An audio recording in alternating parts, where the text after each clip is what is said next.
welcome to this town hall. It is the 63rd town hall, in case you're wondering or keeping track.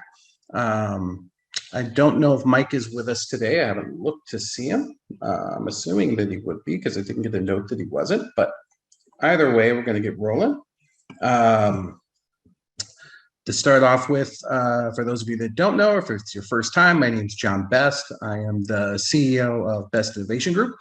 And when the pandemic first happened, I decided that best thing I could do, because I wasn't sure what to do, was just to pull together a place where people could just sort of share ideas and talk. And so that became this CU Digital Town Hall. And as luck would have it, a lot of people seem to like join and really enjoy it. So we've continued it over time, and we're trying to keep that going. Last week, we had a great discussion on dark data that I thought was really fantastic. A lot of input. Jonathan Silly has been talking. Thank you so much, and others. Usually, Mike Lawson, who is the creator and host of C Broadcast, is here with me. I don't think he's here today. He may be out. He might be out camping. But either way, we'll talk a little bit about our sponsors. For those of you that we've been fortunate to get some sponsors, we have CUNA Councils. If you've not been to a CUNA Council, whether you're marketing, tech, operations, HR, there's a council for you. The best thing about the councils, while they do have great speakers and the events are great and they're held in great places, even when they're virtual, is the connection, the camaraderie, the learning from other folks. That's the top tier of that. Correlation is the newest and latest and hottest right now, I think, core on the market. They are growing quickly out there, and we're proud to have them as a sponsor. If you're interested in Correlation, definitely check out the link. C Broadcast, as you know, I mentioned that a minute ago. That's Mike Lawson, his group, and obviously Best Innovation Group. But let's get to the important stuff. Let's talk today about who's with us. This is a good friend of mine. He's now, he just transitioned. I'm very excited to have him on the show. And he's been working in this space for a long time. And today, I had the good fortune. He was like my maybe customer number 2 of Big. And so we were very honored to work with him. And we've kept in touch. And now he started something new. And as soon as he did, I wanted to learn all about it. So let's welcome with virtual clapping on your screen, my good friend Nick. Nick, you there? I am here, John. Can you hear me? I can hear you, man. You look way cooler than I do. I just got off I'm wearing a sport coat because I just got off with Mike. So he's got to be coming. He must be having problems, but I'm sure he'll find his way here. Yeah, he'll find his way. And it's funny, just that engagement you talk about where I was the second customer. I just ran into some of those people last week again. So very cool. We talked about old times. So. Yeah, very, very cool. We were honored to do that work, and we learned a lot in that engagement. So I think what we're trying to do today is we're going to talk about what you're doing now, and also, this concept of fintechs, and we're going to get into that. It's you hear it constantly, fintech. And my question is, I want to go around now. One of the things that we really enjoy is that we have people who are willing to talk to us on this platform. And since they're willing to talk to us, we want to find out. I want to get some feel for what people are doing with fintechs and where that might fit in. But let's start off with your new venture and tell us all about it. So I tried to pronounce it the other day, and I get it now. I'm just not that smart. The first 4 times I thought it was called Urkel. I still think it should be Urkel, and your tagline should be, "Did I do that?" But then there wouldn't be a C and a U in it if it was Urkel.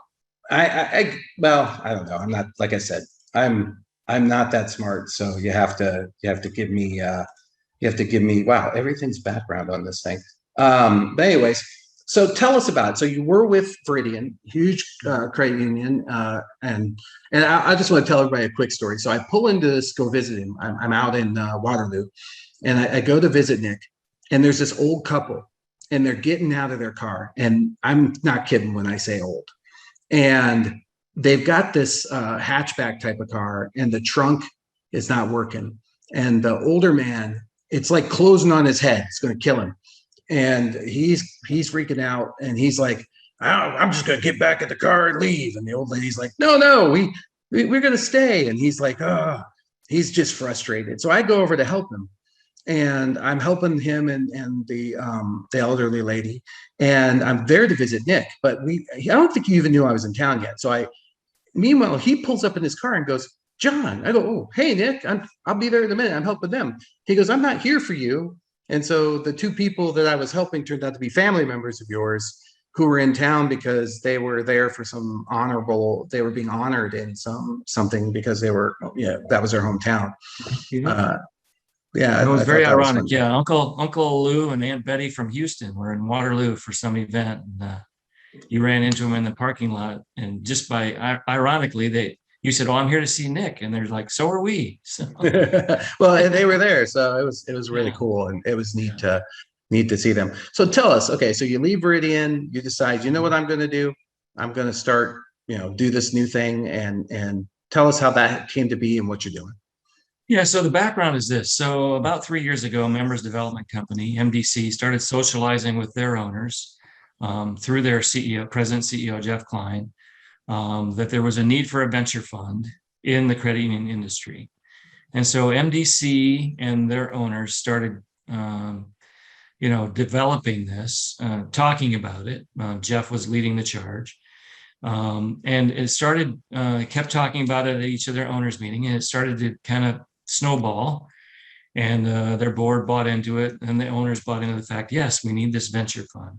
At the same time, John, I'm doing venture tech. I was the co-founder of Venture Tech, which is a Fintech Showcase, and Viridian and the Viridian Group had been investing for a while, um, and there was kind of an intersection. Jeff had been trying to get Viridian to join MDC for some time.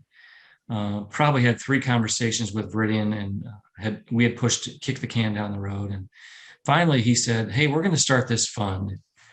You guys have experience." And in Iowa at the time, we were only one of 2 states that allowed credit unions to participate in venture funds within the state and take equity positions in small business that didn't have to be QSOs and things like that. And so Jeff said to Viridian, listen, you guys have experience with this whole venture thing. We need you to become members. And at the same time, you can help us get this venture fund off the ground. So we joined MDC, and lo and behold, they threw me on the board of this endeavor to get this fund off the ground, starting with MDC owners. And a year ago from right now, it kicked off, it started. In other words, the formation documents were signed, the LLC was created, and off we go. So the first thing we do, and I'm on the board at the time, the first thing we do is we say we're going to hire professional fund management. So we put out an RFP for a fund manager, venture fund manager.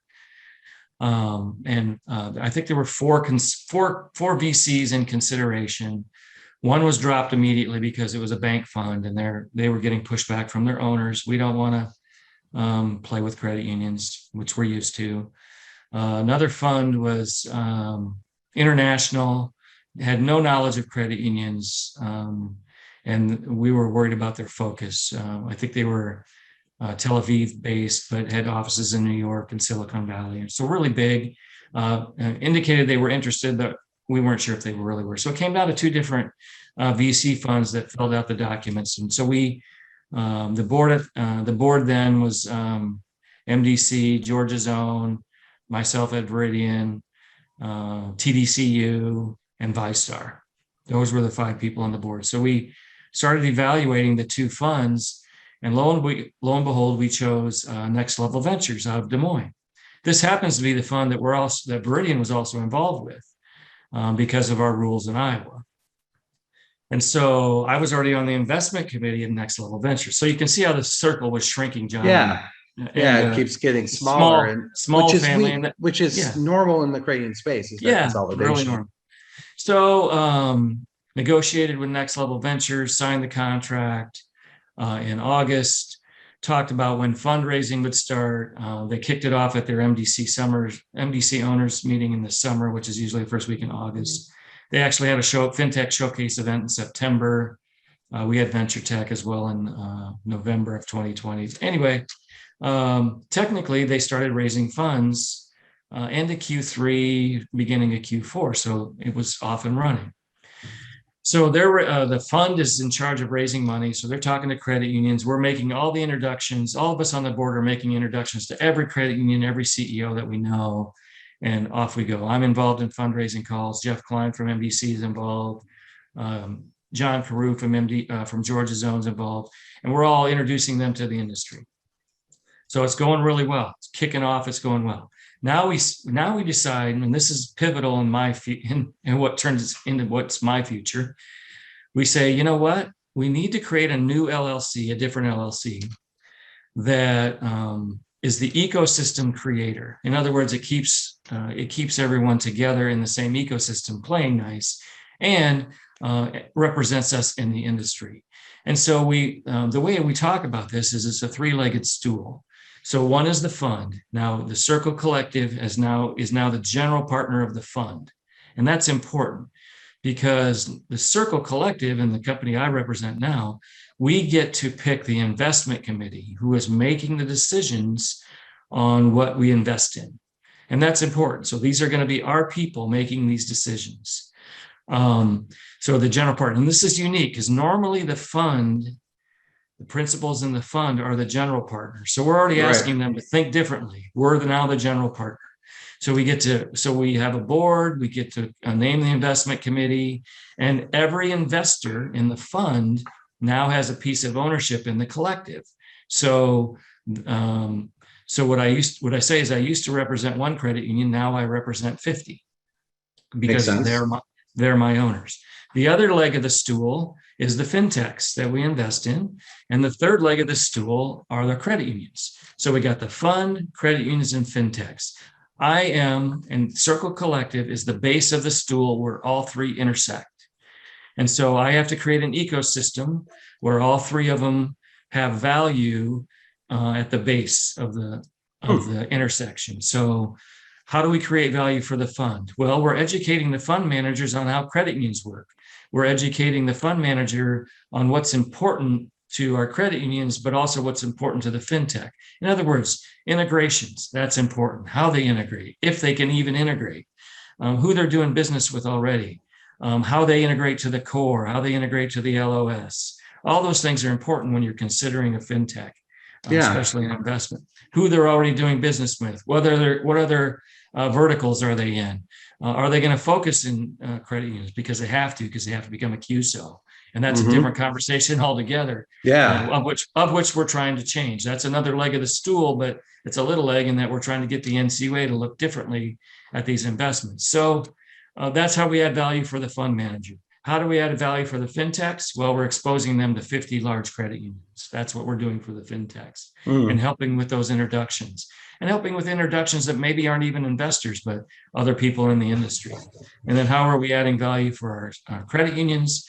Well, we're finding the best and most transformative fintechs in the land to help them remain relevant against these large banks and the fintechs that are trying to disintermediate us. So that's what the Circle Collective is doing. So fast forward to late winter, early spring, we start writing a job description and the mission of the collective, and we start writing a job description for a CEO. Again, I'm involved with all of that. And I wasn't really doing anything other than helping do all that. And somebody calls me and says, this fits you to a T. This job description fits you. This is what you're already doing. And it's just a matter of you're changing, And you were helping to write that, right? So did it say something like the first name should begin with an N and they should live in? Well, no, what was more important was the salary line, John. That was the most important part. Yeah, if you're going to start somewhere, absolutely. So let me ask you a few questions on the circle itself as you've grown into this. And so now, so that they create this new position and it's spun off as its own LLC, and that's where you are. Right. And so how much staff do you have currently? Well, that's the thing. I have to build staff. Okay. So there's a funding mechanism. There's a funding mechanism out of the fee structure that the investors pay the fund. And so then there's a fee structure based. We negotiated a little chunk of that to go to the collective. And so that's how I'm paid. And so as the fund gets bigger, obviously more of that fee goes to the collective. And now I have enough money to start hiring staff. And it's no secret what we'll be looking at down the road is can we do incubation? Can we do acceleration? Yeah. And A paying la for that. say, like what's the one out in Louisiana? Barclays. Yeah, Oh, Well, Louisiana. Barclays is one, but FIS has Louisiana, one. these DCU. camps that you go to where Yeah. they drag, but these would be more Creighton related. Yeah. It would have that spin to it. So the funding mechanism exists, and we don't have to go back to our investors and say, by the way, you need to throw in more money to fund the collective. The funding mechanism is already built in, and we did that intentionally. And so now I can build staff. Now I can look for and build those ways that we're going to create value for each leg of the stool. And so we're in building mode from this point forward. But hiring the CEO was the first part of that, and so now off we go. So today congratulations. Yeah, thank you. I mean, they couldn't have picked. I agree with you. They couldn't have picked a better person. So I want to talk about this concept of fintechs a little bit. So what I'm interested in is I feel like this is one of those. I'm really glad that you and I have talked about this in the past, so this is no surprise to you. But I feel like everybody's sort of running around collecting these fintechs, right?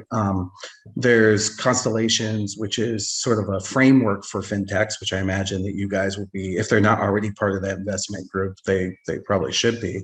But when I think about the fintechs and what we're looking for, I just wanted to kind of throw it around the room a little bit. But I'm going to start with you. So if you're out there looking right now, what has the 50 Crayons given you as like, hey, this is what we're looking for? Or are they saying, no, we don't want to dictate that. What's out there and what's getting traction? Or is it a little bit of both? Yeah, great question. So we've set up what's called our strategic council. Okay. And this is a C-suite personnel, C-suite people from each investor.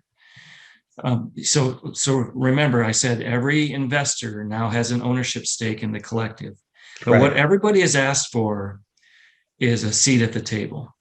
Everybody who's investing is saying, how do we participate? There's a lot of ways, but the first and foremost is we're saying, send a C-suite representative to Chicago on August 5th, and we're convening something called our strategic council. The intent of that is exactly what you said. We're going to say to those 50 credit unions, those investors, what's coming at us? What should the fund be looking for? Near term, 3 years, 5 years. So today, all 50 of them are going to say, I need to deploy capital. Find me fintechs that help me deploy capital, right? We're all liquid. Right. That's going to be the near-term conversation. But we're going to say, okay, what's coming at us that the fund managers, and maybe even I or the people around the table don't know about? What else? What should we be looking for? Is it crypto? How is crypto going to, or are you saying hold on crypto until the federal government comes up with some sort of mandate or guardrails for financial institutions regarding crypto? There's a lot of ways that conversation might go. Is it, it's the old adage, John, what keeps you up at night? What's causing you to lose sleep? Near term, what's coming at us that we don't even know about? What have you heard that we should be looking for that maybe it's not even in the CRM yet? And so it's things like that we're going to be asking that team, or that group of C-level. The other thing is payments. Payments are hot. But half of you are invested in this payments company, and the other half of you are invested in this payments company. What do we do? Do we invest in both? Do we invest in neither? Do we hope that one buys the other? I'm just being blunt here. Those are the kinds of things that we're going to be asking. I call it strategery, right? There's a lot of that, and that's what I was getting at, because it used to be we were such a big industry. I remember when I started, there was, 17,000 crayons or something. And, there was enough of it to go around to support sort of this approach where a bunch of people would sort of jump on this train and a bunch of people would jump on that train. But as small as we've gotten, at times I feel like we're fracturing things, particularly in some of the up and coming more technologies that are going to be more standardized. But so with that in mind, let me. The other thing is, okay, so we find a fintech. Ooh, we got one. Nick reels in one. Oh, Yeah. I got it in here. He's reeling it in and gets it up on the boat, and they beat it with a bat, and you get it in the boat. And now the Crayons want to use it, and that also has been another, that another journey in that space, right? Because there's I imagine of your 50 crayons, there's a whole lot of different cores, a whole lot of different bankings, a whole lot of different everything. So what I wanted to do was is just real quick and also take some questions. I want to throw it like Jonathan, who I don't know if you've met Jonathan Silly, but he's the super tech guy at Hudson. He probably is one of your clients for all I know with the smile you have. Well, we're actually an investor, so okay, that's good that we got an investor on board. So I'm interested. So Jonathan, as an investor, what are you guys looking for, and what have you already seen and brought to the table, and what's been your experience? Because this fintech thing went from, oh my God, it's the biggest threat ever. Fintechs are going to eat us alive, to no, it's like what was that movie? Fish are our friends. We don't eat them. The sharks trying not to eat the fish. Now fintechs are our friends, and now it's, oh my God, we can't get enough fintechs. We can't get them connected the way we wanted. I've seen this sort of full circle evolution on the fintechs.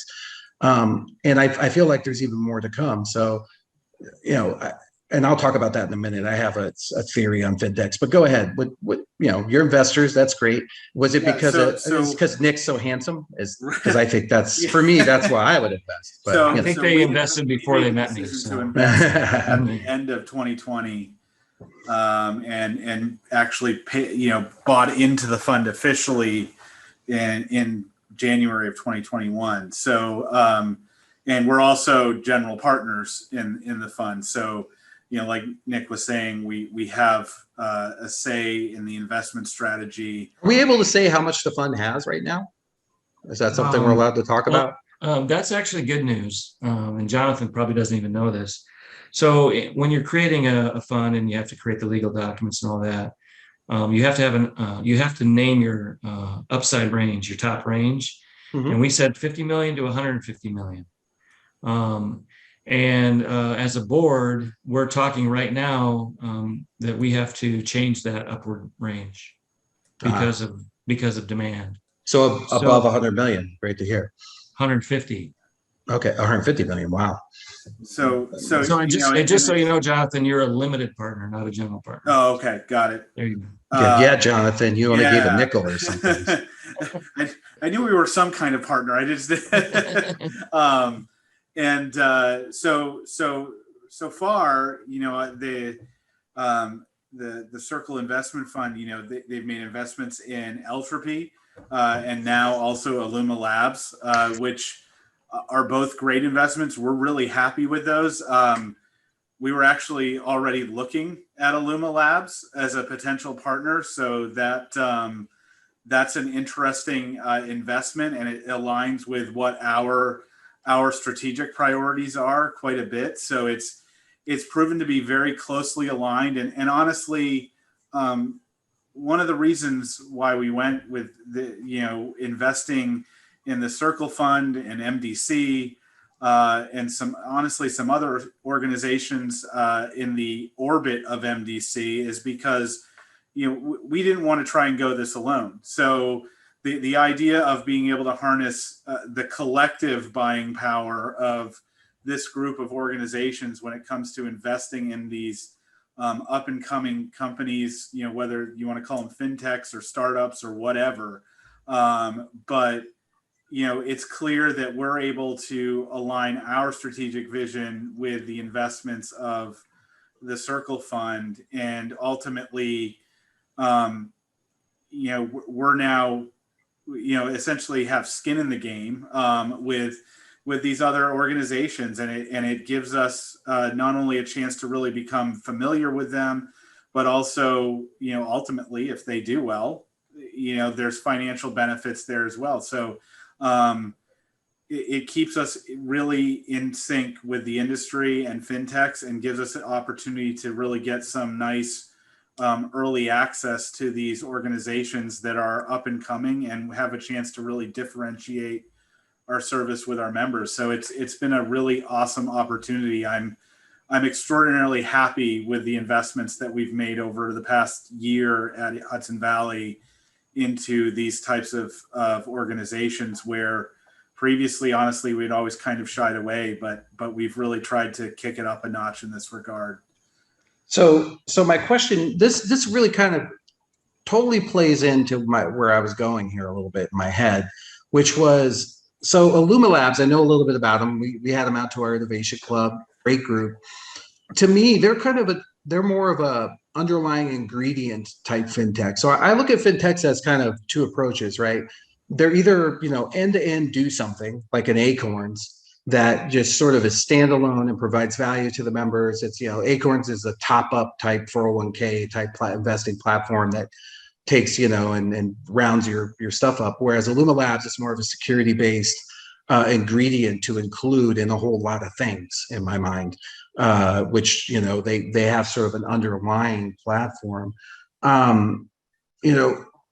Is in your mind, does the investment into Illuma Labs as a group, is the idea there that we'll get to quicker implementation, or is it that we'll get, a cost reduction as a savings as a group, or is it that we'll have a say in how, or is it all of these, or we'll have a say in how that product proceeds, because we represent a large thrust that was an investment into them as opposed to a purchase of that organization? I think from our standpoint, certainly the investment in Illuma Labs is sort of a happy occurrence for us. We were already looking at Illuma prior to that happening, so it wasn't really a major decision point in regards to an investment or anything like that. But I think from our outlook, one of the things that's really important for us in regards to these types of investments is not so much even that we're going to use every product that the fund decides to invest in. As a matter of fact, I know we're not going to use every product that the fund decides to invest in.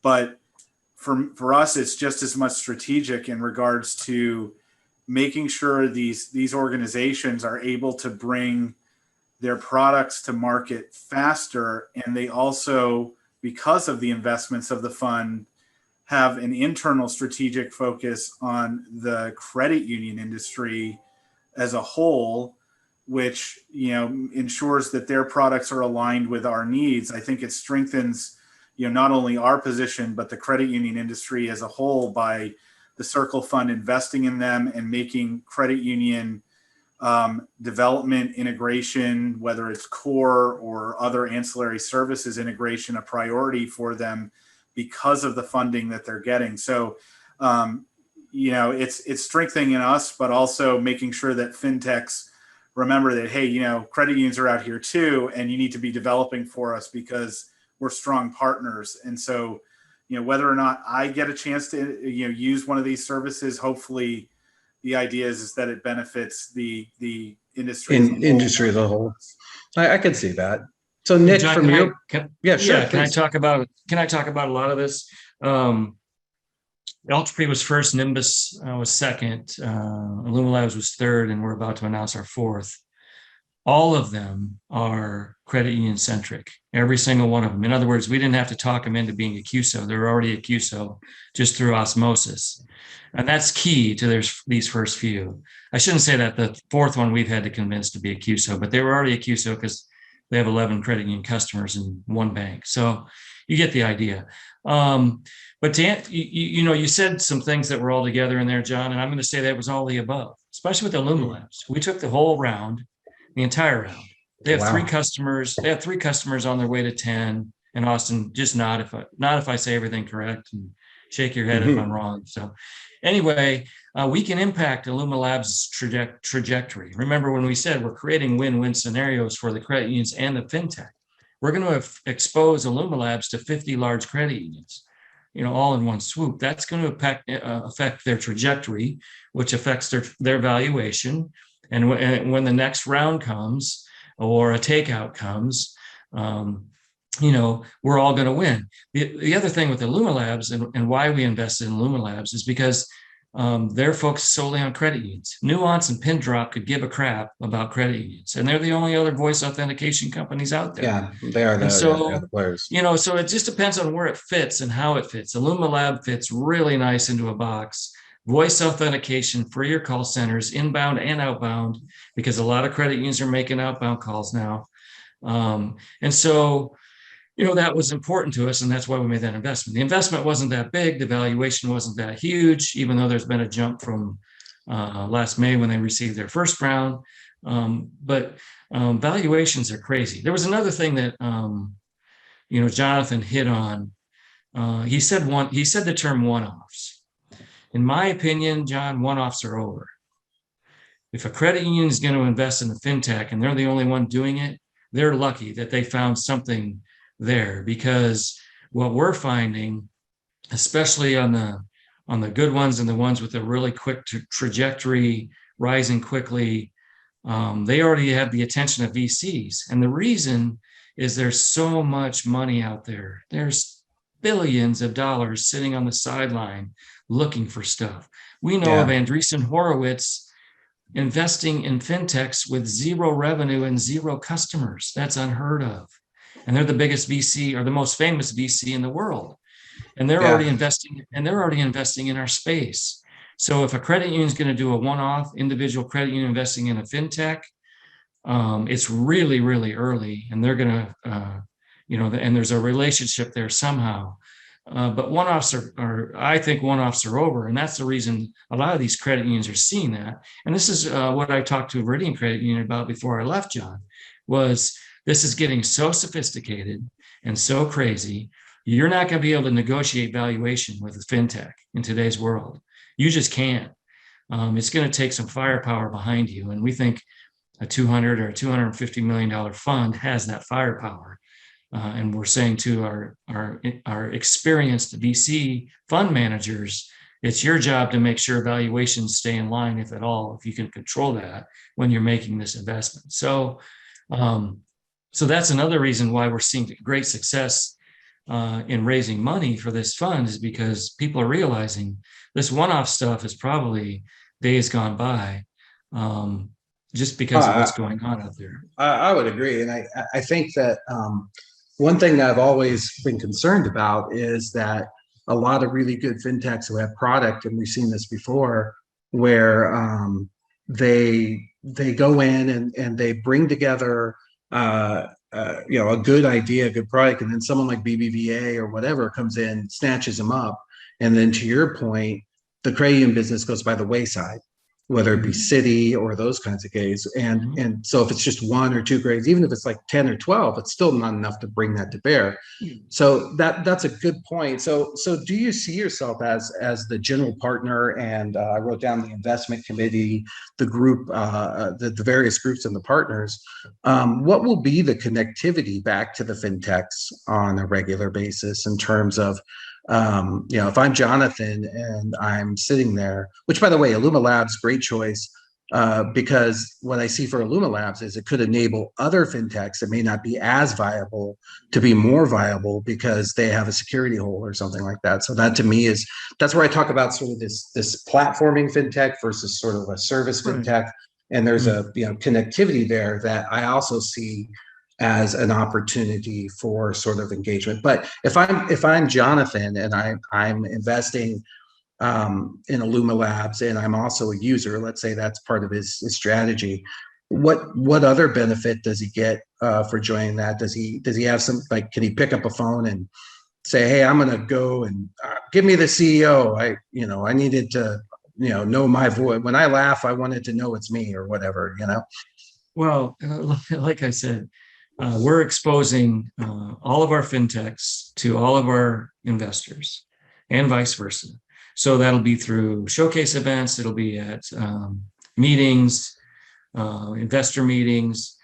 For instance, there's a good chance that in Chicago on August 5th, we bring our four CEOs in, Mhm. and they can address the CEOs or the C-suite representatives that are sitting around the table, and network with them at a networking reception and things like that. It's to be determined how often we're going to expose our investor credit unions to everyone that we're invested in. Again, that's my job, and that'll be my staff's job to create that ecosystem that where we're adding value for everybody. So to be determined, but yes, the intent is they're going to know these fintechs inside and out, and the fintechs are going to know them, and whether there's a viable opportunity there. There's no question that we want early investments will need pilots. Early investments will need, the 5th, 6th, 7th, 8th, 9th, 10th customers out of that pool of investors. And so traction is what the fintechs will be seeking. And so that's my job, is to create that traction for the fintechs and create that level of knowledge for our investors on what these guys are doing. To answer your question about Luma Labs and how do they integrate in the market, there's no question that Luma Labs fits well with a POSH as an add-on. Voice authentication fits into AI chatbot companies. It fits into a cloud-based phone system that doesn't have voice authentication in their product mix yet. It fits into maybe a Glia. I'm just throwing things out. But, Yeah. We got Austin's attention now. He woke up a little bit there, I see. But you get the idea. Austin is the salesperson, one of the salespeople for Luma Labs. So that's why I'm picking on him. But so you get the idea, John, on how all this fits and what we look at in our due diligence. All of that was covered in due diligence. Where do you fit in the marketplace? How do you integrate with DNA and Jack Henry and with a POSH? Is there a relationship? So all that goes with our conversations in the due diligence, and this is where our credit unions are also partaking in that, John. And what I need to stress is that all of our credit unions have asked for a seat at the table in some fashion. And another thing that we do is, as a part of the due diligence, and I just got off the phone with the fund manager, and we talked about 2 more companies where we need to set up advisory group meetings. And what that means is we've identified a leader at every credit union who has expertise in lending or payments or cyber, or I don't know if I said lending, cyber, payments. We call them swim lanes. We've identified 8 swim lanes. We need a representative from every credit union. So now we have a lending platform we need help with on due diligence. We'll put out an all call to all of our investors in that swim lane and say, listen, we need you at this meeting on this date at this time, and we're going to look at this company, and then you're going to provide us feedback, and you're going to get a chance to ask questions. And one of the questions is, would you use them? Yes or no? Why not? Where did you see major roadblocks in integrating with your credit union, with your LOS, or with your core? This advisory group, they are subject matter experts. They can dig in and ask the questions that they need to know, and then they're going to provide us that feedback. That goes into our due diligence documents as well. When we present to the investment committee, we say there were 27 credit unions on our due diligence call. Here's the feedback. Here's the good, the bad, the ugly. And so those are another way that our credit union investors get a seat at the table. They're helping us evaluate every single investment in that fashion. So. Yeah, I think that makes sense. Well, I know it makes sense I would expect nothing less from how I've seen you operate before. One of the things that, and I want to throw this, I think Kevin Wright was available to talk, and I know he's been looking at a lot of this, and I'm interested in his perspective because he's taking sort of a different approach in terms of his new home banking. But, and I'll come back to what I was going to say. So Kevin, from your perspective, are you guys, maybe they're customers, I don't know, it's addition. Kevin, is this something you guys are looking into, or what's your strategy as it relates to fintechs, given all the work you're doing in Backbase and the other platforms? Well, we looked at MDC. We got invited before the pandemic 2 years ago. We went to Chicago to their meeting. I had several meetings with Jeff with MDC, and I met with every credit union I could find who was a part of MDC, and I asked them all the same question: why? And the response that I got was because so and so is doing it. and it was always the usual suspects, but nobody could tell me what they were actually getting out of it. So I went and I sat through the meeting, and I'll be honest, I couldn't see what I would get out of it either for my investment. So we chose not to go that way. Not that I think that there's anything wrong with those who did choose it. It's just I couldn't see the value proposition. I struggled. Instead, I invested in your group, and we decided that your group was more our speed. In terms of fintechs, we have approached several that I've met between various different, like Finovate and some of the other fintech conferences. What we've found on an individual basis is by the time they hit a Finovate, they're already looking for too much money for a credit union our size, right? So I think what Nick is doing is critical if you want to participate and really be able to draw one of those fintechs in. At the same time, most of the time, the ones that I've seen at a Finovate are generally so early that I really don't want to truly invest in it at that time, unless I could partner them off and have them customize something for me where I want to own the company long term and I want to turn it out through a QSO and sell it to other credit unions, kind of like what CUNA has done with numerous fintechs that they invested in, and PSU kind of has done, from an online banking standpoint with their investments. So I looked at it like that. We have talked about partnering with a few credit unions that we're friendly with that would be more a little faster moving, and we all have the same kind of considerations. Large groups of 50 with 50 C-level executives scares me, because trying to get them all on the same page, that's very, very difficult to do, and everybody seems to have their own agenda. So again, I think what Nick and his company is doing is something that's needed, and I think it's going to fill a void for a lot of people. For me, I just want something that's a little more nimble.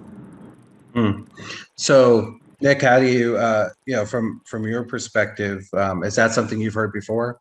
Worry about the time to market? I don't think there's any question, and I appreciate the perspective. First of all, we're not having 50 C-level people make our decisions. It's 6 people on the board, and there's 5 people on the investment committee. Up to now, we've made decisions very quickly because we've had to. There's also a message in the chat, if I could read it, because I think it's important. And it was just to me, it looks like. It says, really interested in hearing your outlook on managing the natural tension when you are not the only investor, meaning Circle plus a Valley investor with a boom or bust mentality. That's a great question. Actually, we've seen some unintended consequences come out of this that have actually worked in our favor. And I'll give you a couple of examples. We haven't been the lead we've only been, out of the 4 investments we've made, we've been the lead investor in only 1, and that was Luma Labs. So in other words, we're taking minority positions in the rest. But here's what's happened on the last 2. The first one, the fintech entrepreneur had to go convince the lead investor, a large VC out of LA, that becoming a QSO was okay, because he already was one, because he has 175, 180 credit union customers. So he was already a QSO. Signing the little piece of paper was the formality that he had to convince his VC about, and he did it. The third investment was the Luma Labs. Fourth investment, and then the 5th investment, I should say. 4th and 5th, here's what's happened. Large VC in the room wants the whole round, right? And the rounds are big. These are big rounds. These are not credit union rounds. And they said, we want the whole round. And the entrepreneur, the CEO, has had to go back to the VC and say, whoa, wait a second here. I'm in credit unions. I have all of my money, all of my funding has come from credit unions. I'm in the space. This is a strategic. Circle is a strategic. They can help me grow. They can bring more credit unions to the table, which I need. So you need to leave room for them in this process. And they have been the ones that have had to convince these large VCs that that's the case. And this is going to happen with our 4th and our 5th investment. and we're going to get in the round just because the fintech entrepreneur is insisting that we're in, because of the strategic angle that we bring to the table. So yes, the Valley investors or the New York investors, yes, they have a boom or bust mentality. They're setting the valuations, which are nuts. Everybody knows that. But we're here because we don't think those investors will let this company go idle.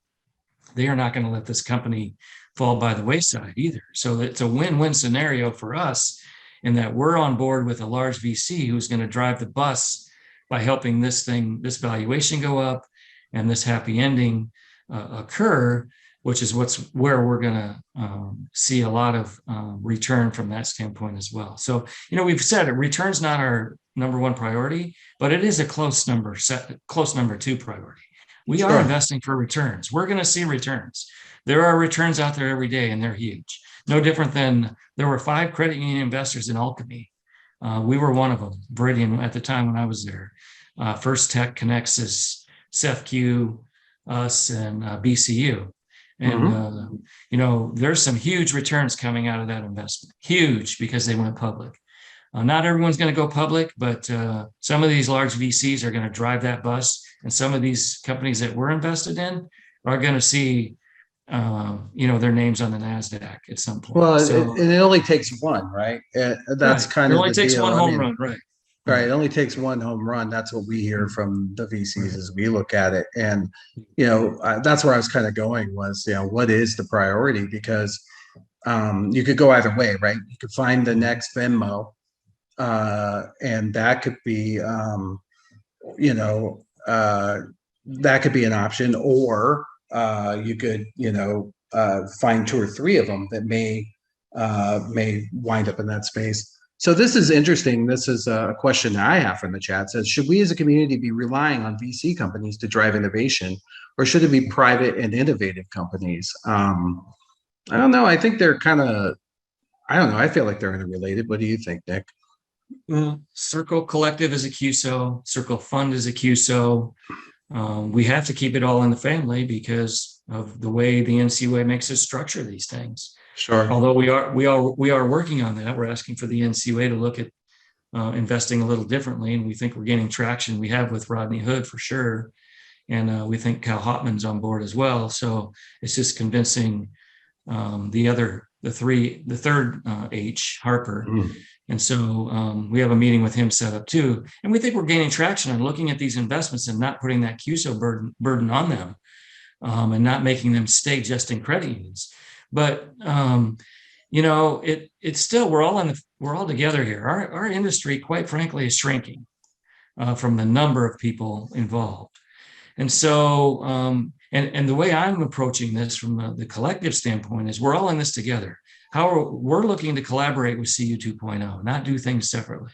We're looking to collaborate with NACUSO and NAFQ and CUNA, all 3 of which are on the bus with helping us change the QSO rule, by the way. And they're helping us in these conversations and been being very, very, very beneficial. So we're looking at this as we're not letting this, a large VC or a large company take this over.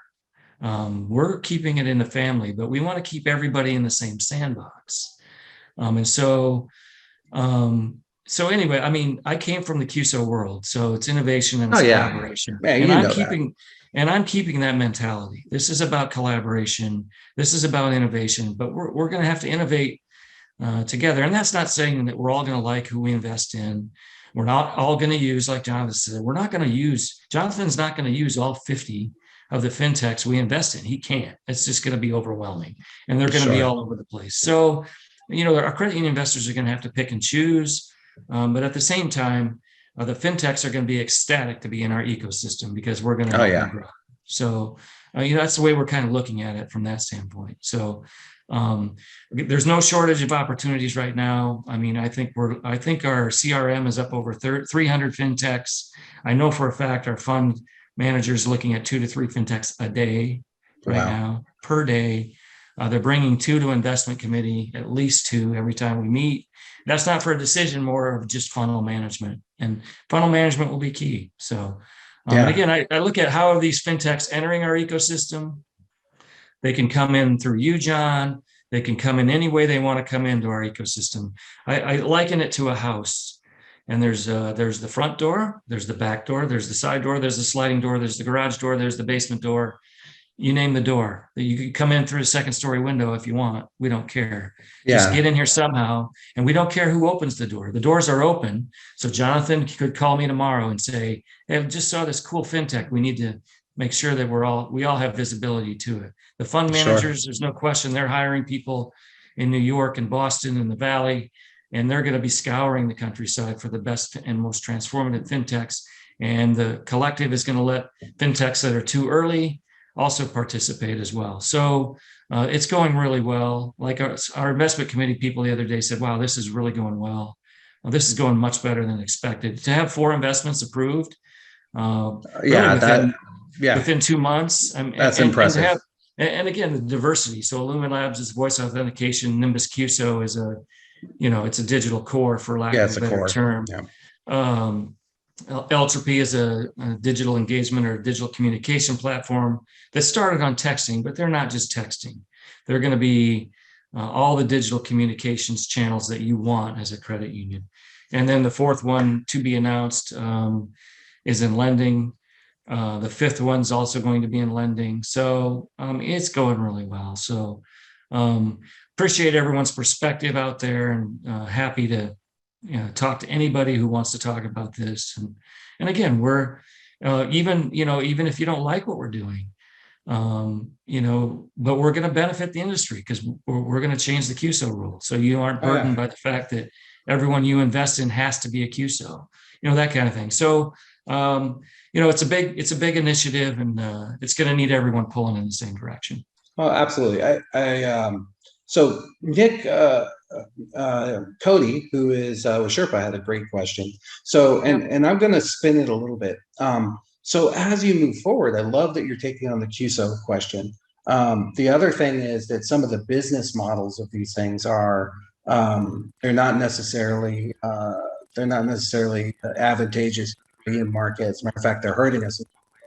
Is that something also that you think as you grow that you feel like this organization might be able to have some impact on in terms of, for example, ones that bring data? You were talking about how you were lobbying the NCOA or lobbying system, working with them closely.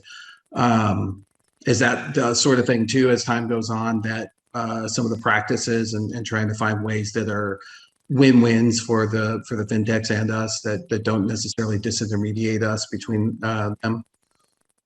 Well, yeah, that's the goal, right? Because basically the philosophy is, the fintechs that are going to join our ecosystem and that are going to let us invest aren't the ones that are disintermediating us. It can't be, right? We can't have them going B2C. We can't have them going to B2C without us benefiting from that somehow. And so there is absolutely transaction cost issues and disintermediation challenges and race to the bottom, as I call it, which some of this stuff is. It's a race to the bottom. But we're not going to, we can't partake in that. So again, it goes back to adding value for our fintechs that we're invested in, and adding value via our credit union industry. Because I can't say just investors, because everybody's going to be able to partake in the collective in some fashion. And so we're all going to be in that sandbox together. And so we're not going to have somebody racing to the bottom or disintermediating in the sandbox, because we're just not going to let them. Right. We can't. I mean, this is how do we both benefit from the being in there together? Well, and that just right there brings value as well, in the sense that if they're part of the circle, family, that you're there, and we're seeing where that's where cores like correlation come to play, where they're very open and they're not trying to go up and buy all of these decks and collect them. They bring a very different perspective. They're opening themselves up to that. So and those cores are going to benefit from all of this as well, because I don't know what core Hudson Valley's on, but as an example, they run on Commodore 64 is the name of the core. But as an example, that's why you see him like this all the time. There's going to be these fintechs are going to need integration help right? They're going Right. to need access to APIs and things like that. And that's where our investor credit unions come in to help with those conversations at an LOS or at an online and banking, online and mobile provider, or at a core. And again, I keep beating the same horse, but that's where we're going to add value for each other. A pilot or a contract here and there. Pricing concessions are going to be part of it. I shouldn't say concessions. Pricing value based on the fact that an investor just helped a fintech go from A to Z in 60 seconds or less. You get my point. So yeah, Austin wanted to chime in. He finally woke up, it looks like. We'll make him the last thing, and then I want to hear from you on how people can get involved in this. So, Austin, you're on mute. He says he wants to talk, but he's on mute. He's challenged. He can't figure out how to do it. So, here, you move your lips, and I'll put the words in it. Can you now hear me? Yeah, I can hear you. All right. I was just going to say, so I work with Best Innovation Group. I work with the Luma Labs, another startup as well. And my whole career has been on the QSO startup side, which is involved raising capital. And what's one of the reasons I love what Circle's doing, because it's incredibly difficult for any startup to raise capital, especially in the credit union space, for the reasons that Kevin Wright mentioned earlier. There's this very tiny window that credit unions are comfortable with these investments. If it's too early, not comfortable. If it's too late, too much money, not comfortable. So it's like this really small sweet spot that we have to be attractive in. So it's very difficult. It takes a very long time to go to Circle and get 2.5 million like we did with the Luma Labs versus going to individual credit unions and getting 2.5 million. That's a few month ordeal versus probably a several year ordeal. And, if you know startups, that several years isn't a thing. That means you're dead.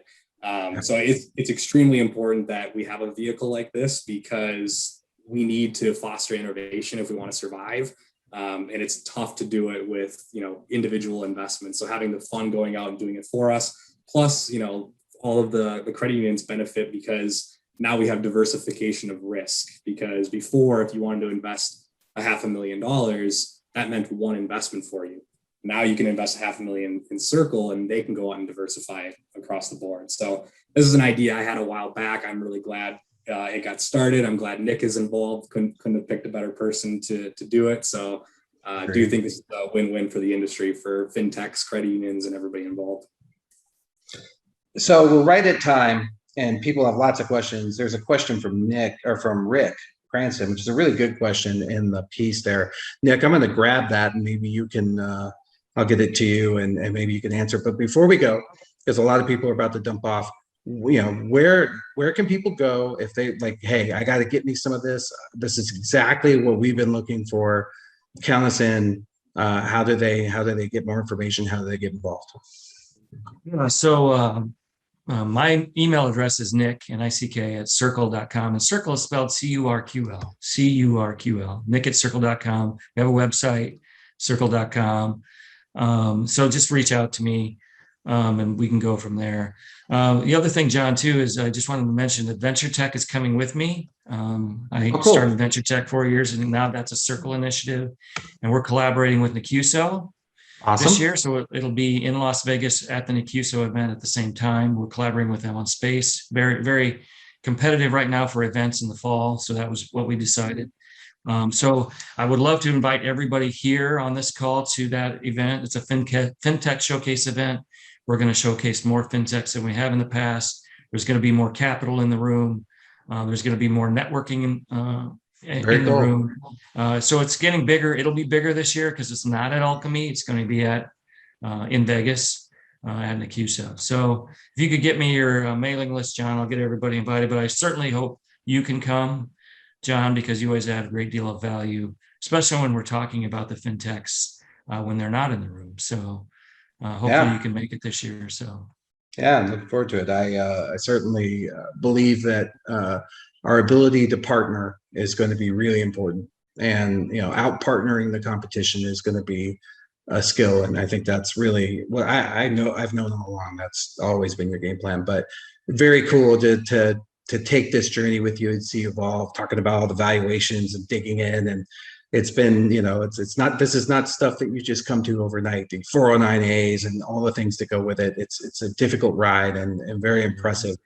The industry needs a vanguard for that, and you certainly fall into that category. So thank you so much for taking the time, and I'm looking forward to hearing more. And like I said, I put Nick's email out there, but of course this will be posted on the web. And if you really want to talk to Nick, and for some reason you can't find him, you can find me. I will find him for you. Rick, I will get your question out. I think it's a great question about open banking. We're seeing that a lot. I know it's probably something high on Nick's list, and certainly, Rick, you should probably reach out to Nick as well. Well, listen, congratulations. Like I said, very, very cool. I'm excited for you. Couldn't have happened to a better person. I really do think you are the perfect person. So, and I'll tell Uncle Lou and Aunt Betty hello. Yes, please tell them I enjoyed them. They were awesome. All right. Well, thank you, everyone. Thanks. Take care. See you guys. Thanks, everyone. Bye.